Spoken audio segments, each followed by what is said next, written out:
Pakita ko naman sa inyo yung mga tanim na kamatis. Napakamahal na ho ng kamatis ngayon kaya tamang-tama ang pag-harvest ng aking friend. Mataas pa po ang presyo ng kamatis sa ngayon. Kaya majajakpat din siya sa presyo kasi ayan po siya. Mga 1 week na lang po ito, pwede na po silang mag-harvest.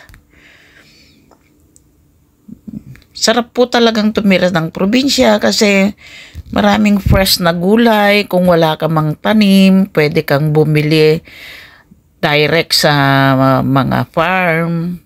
Kagaya niyan. Yan.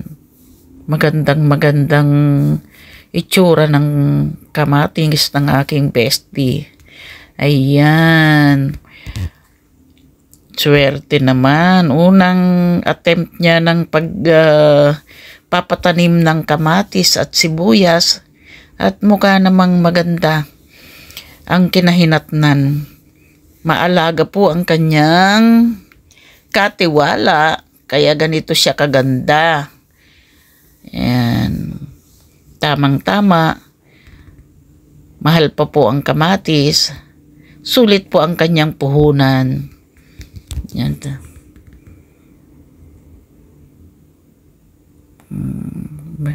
Wala pa hong mga hinog, may mga manibalang pa lang po siya. Siguro mga 3 days meron na pong ma-harvest sila. Yan.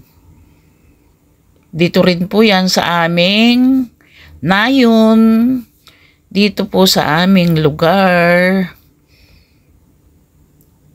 Another patur po natin sa kabukiran. Yan. Sana nag-enjoy po kayo sa aking pagpasyal sa inyo. Thank you for watching again. See you again on my next video.